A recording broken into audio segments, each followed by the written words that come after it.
Hi students, நம்ம இன்னைக்கு என்ன பார்க்க போறோம்னா 10th standard NCERT math bookல exercise 6.3ல 4th sum பார்க்க போறோம். In this figure இந்த கொடுத்திருக்காங்க क्वेश्चनலயே இதுல வந்து QR divided by QS அதாவது QR where is QR QR divided by QS is equal to QT divided by PR.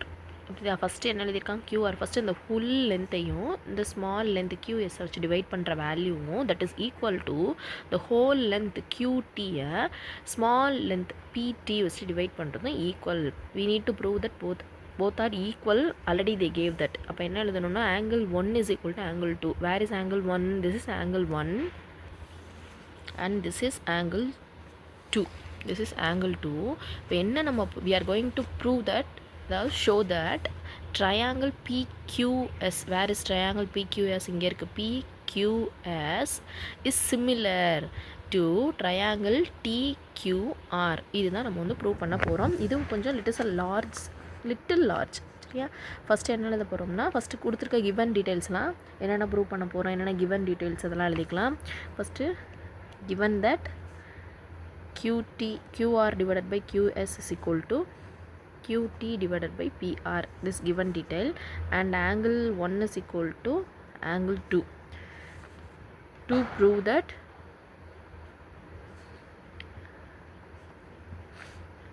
triangle PQS is triangle TQR. ஓகேவா. அதுக்கடுத்து என்ன எழுத போகிறோம்னா இப்போ தான் we are going to start the sums from angle 1 is equal to angle 2. இது கொஸ்டின்லேயே கொடுத்துருக்குறாங்க இல்லையா.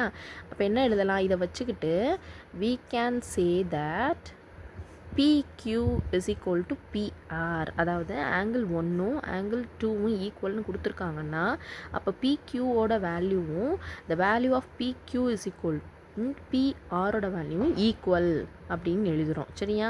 அதாவது in triangle PQR அண்ட் இது எழுதி முடிச்சதுக்கப்புறம் அப்புறம் என்ன எழுதுறோன்னா பிஆர், அதாவது PR is equal to PQ, அதை இங்கே எழுதிடுவோம். பிஆர் இஸ் ஈக்குவல் டு பிக்யூன்னு ஆல்ரெடி எழுதிட்டோம். PR is equal to PQ இந்த கிவன் ரேஷியோ. அப்போ இந்த ரேஷியோவில் போய் ஏதாவது சப்ஸ்டியூட் பண்ணுவோமா. அதாவது எப்படி மறுபடியும் சொல்கிறேன், இங்கே இந்த ஆங்கிளும் ஆங்கிள் 1ம் ஆங்கிள் 2ம் ஈக்குவல்னு சொல்லிட்டாங்க. இப்போ பார்த்தோன்னா ஆங்கிள் 1 ஆங்கிள் 2 எந்த பாயிண்டில் மீட் ஆகுது, பியிலேருந்து பாயிண்ட் மீட் ஆகுது. அதனால தான் பிக்யூவோட வேல்யூவும் பிஆரோட வேல்யூவும் ஈக்குவல்னு நம்ம எழுதியிருக்கோம். புரியுதா. இப்போ ரெண்டு ஆங்கிள் ஈக்குவலாக மீட் பண்ணுது அப்படின்னா அதோட கனெக்டிங் பாயிண்ட் இன்டர்செக்டிங் பாயிண்ட் என்னது பி. அப்போ இந்த வேல்யூவும் ஈக்குவல்னு எழுதியிருக்கோம். இதை கொண்டு போய் கிவன் கொடுத்துருக்குறாங்க இல்லையா ஒரு ரேஷியோ, அதில் கொண்டு போய் we are going to substitute.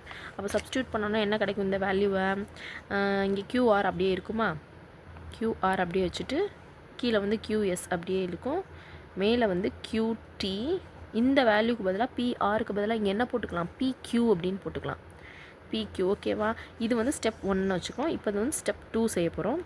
Step 2 என்ன பண்ணுறோன்னா யூஸ் SAS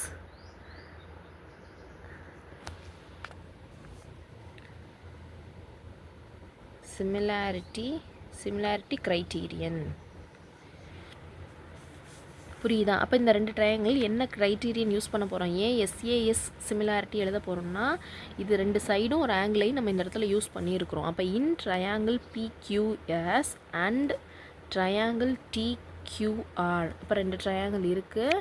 இந்த ரெண்டு ட்ரையாங்கிள்லையும் இப்போ நம்ம என்னென்ன ட்ரையாங்கிள் எடுத்துருக்கோம் பிக்சர்லேயும் ஒரு தடவை விசுவலைஸ் பண்ணிக்கலாம். என்ன எழுதியிருக்கோம், ட்ரையாங்கிள் PQS இந்த சின்ன ட்ரையாங்கிளும் TQR இந்த பெரிய ட்ரையாங்கிளையும் சரியா. அப்போ இந்த சின்ன ட்ரையாங்கிளும் பெரிய ட்ரையாங்கிளையும் சிமிலாரிட்டி க்ரைட்டீரியன், அதாவது சைடு ஆங்கிள் இது யூஸ் பண்ண போகிறோம்.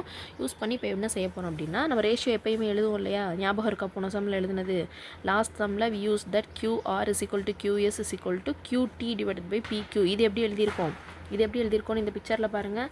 QR எங்கே இருக்குது, QR இதை தான் நான் கீழே எழுதியிருக்கேன். QR divided by QR divided by QS and QT divided by PQ. பெரிய வேல்யூ டிவைடட் பை சின்ன வேல்யூ அதை தான் இங்கே எழுதியிருக்கோம். ஃபுல் வேல்யூலேருந்து இந்த ஸ்மால் வேல்யூ இந்த வேல்யூ டிவைடட் பைன்னு எழுதியிருக்கோம். அப்போ this can be written as எப்படி வேறு மாதிரி எழுதலாம், this can be written as QR divided by QT is equal to QS divided by PQ. என்ன பண்ணியிருக்கேன், இது அப்படியே நியூமரேட்டர் இருக்க வேல்யூ டினாமினேட்டர் இருக்க வேல்யூ நியூமரேட்டரும் மாற்றிருக்கேன். அதாவது QR டிவைடட் பை இந்த QT டினாமினேட்டர் கொண்டு வந்திருக்கேன். இப்போ டினாமினேட்டரில் இருக்கிறது ஈக்குவலுக்கு அந்த சைடு போகும்போது இட் வில் QS நியூமரேட்டர் வந்துடும், கீழே இருக்க PQவும் அப்படியே எழுதியிருக்கோம். சரியா, இது வரைக்கும் நம்ம அப்படியே செஞ்சுருக்கோம். Next also angle PQS is equal to angle TQR. They are same angle. புரியுதா? இந்த லைன் ஏன் எழுதுகிறோம், ஃபஸ்ட்டு ஒரு தடவை செய்யும்போது அப்படி தான் கொஞ்சம் ஒரு மாதிரி ரஃப்பாக ஒரு மாதிரி இருக்க மாதிரி இருக்கும். செய்ய செய்ய செய்ய செய்ய நம்ம இந்த கண்டினியூஸாக நம்ம கிடச்சிரும். மேம் ப்ராப்ளம் செய்கிற மாதிரி இருக்காது இந்த யூனிட்டில். நான் ப்ராப்ளம் செய்யும்போது நம்ம எப்படி செய்வோம், நமக்கு அடுத்தடுத்த ஸ்டெப்ஸ் அதுவே டிரைவ் பண்ணுவோம். இது கொஞ்சம் தியரியும் எந்த தியரமை எந்த இடத்துல யூஸ் பண்ணணும், எந்த ஒரு கண்டிஷனை எந்த இடத்துல யூஸ் பண்ணணும் அப்படின்னு தெரிஞ்சிட்டோம் அப்படின்னம்னா இது நமக்கு ஈஸியாக இருக்கும். இப்போ இது வரைக்கும் எழுதுகிறோன்னா இந்த ரேஷியோ எழுதுனதுக்கப்புறம் நம்ம எழுதுவோம், எப்போயுமே சிமிலாரிட்டியில் எழுதிட்டு வருவோம். ஞாபகம் இருக்கா? PQS is equal to angle TQR. இந்த ரெண்டு ஆங்கிளும் பிக்சரில் ஏன் ஈக்குவல்னு சொல்கிறோம் பாருங்கள். PQSும் அதே மாதிரி என்ன சொல்லியிருக்கோம், இங்கே இருக்குது TQRும். புரியுதா? PQSும் TQRும் ஈக்குவல். ஏன்னா ரெண்டுமே சேம் ஆங்கிள் தான். ஏன்னா சென்டரில் இருக்க தான் ஆங்கிளோட வேல்யூ. எப்பயுமே சென்டரில் இருக்க வேல்யூ தான் ஆங்கிளோட வேல்யூவாக எழுதியிருக்கிறோம். இதுக்கப்புறம் கீழே வந்து நெக்ஸ்ட் ஸ்டெப்பில் போகலாமா? நெக்ஸ்ட் ஸ்டெப்பில் என்ன எழுதுவோன்னா, the sides are not in proportion for the included angles. இப்போ இன்க்ளூடட் ஆங்கிள்ஸில் இந்த ஒரு ஆங்கிள் இருக்குது இல்லையா, இப்போ இது இந்த ரெண்டு ட்ரையாங்கிளுக்கும் ஆங்கிள் வந்து ஒரே ஆங்கிளாக இருக்குது, அந்த ஆங்கிள் ஈக்குவலாகவும் வரும், சேம் ஆங்கிள் தான் வரும். ஆனால் வந்து சைட்ஸ் வந்து என்ன இருக்கும், ப்ரொப்போர்ஷனில் இருக்கிறது. அப்போ அதுக்கு பதிலாக என்ன எழுதிடலாம் நம்ம, கீழே லெட்ஸ் திருப்பி ஒரு தடவை செக் பண்ண போகிறோம். ரீஎக்ஸாமின் த கிவன் ரேஷியோ. இப்போ கொடுத்துருக்க கிவன் ரேஷியோவை திருப்பி ஒரு தடவை நம்ம செக் பண்ண போகிறோம். செக் பண்ணும்போது என்ன இருக்குது, given ratio QR divided by QS that is equal to QT. இது கொஸ்டின்லேயே கொடுத்துருக்குறது. சரியா? அப்புறம் என்ன கொடுத்துருக்காங்க, angle 1 is equal to angle 2ன்னு கொடுத்துட்டாங்க. அடுத்து PQ is equal to PR. PQ is equal to PR இந்த இருக்குது. PQ is equal to PR. ஏன்னா அந்த ரெண்டு ஆங்கிளும் ஈக்குவல், அதோட கரஸ்பாண்டிங் சைட்ஸோட மேக் பண்ணுற அந்த இன்டர்செக்டிங் பாயிண்டில் வர அந்த போத் சைட்ஸும் ஈக்குவல். அப்போ இந்த ஆங்கிள் PQவும் PRும் ஈக்குவல்னு எழுதிட்டோம். இதெல்லாம் மேலேயே நம்ம பார்த்துட்டோம், இது வரைக்கும் எழுதியிருக்கோம். இப்போ என்ன பண்ண போகிறோம்னா, substituting PR is equal to PQ. இப்போ நம்ம எழுதணும் இல்லையா அந்த ஆங்கிளை வச்சுக்கிட்டு, இந்த கிவன் ரேஷியோ அவங்க கொடுத்துருக்காங்கல்ல அந்த ரேஷியோவில் கொண்டு போய் இப்போ இதை சப்ஸ்டியூட் பண்ணுவோம். என்ன சப்ஸ்டியூட் பண்ணுவோம், QR டிவைடட் பை QSன்னு எப்படி கிடைக்கும், QT டிவைடட் பை PQ. இது எப்படி ஆன்சராக மாற்றி எழுதுவோம், QR அப்படியே இருக்கும், இந்த QS இந்த QTவை கீழே கொண்டு வந்துடுவோம்ல, QT is equal to QS divided by PQ. கரெக்டாக? In triangle PQS and triangle TQR எது காமன், இதுவும் தெரியும் நமக்கு, Q common for both angles.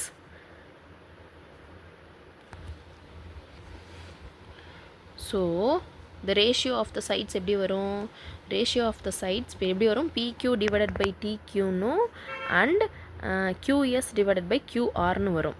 சரியா? இது ஆனால் கிவன் ரேஷியோலேருந்து என்ன எழுதுவோம், from the given ratio QR divided by QS is equal to QT divided by PQ.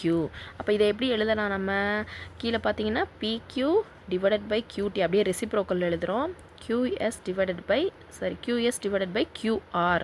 அப்போ என்ன பண்ணும், சைட்ஸ் ஆர் என்னவா வந்துருச்சு, சைட்ஸ் ஆர் ப்ரொப்போர்ஷ்னலாக கிடச்சிருச்சு.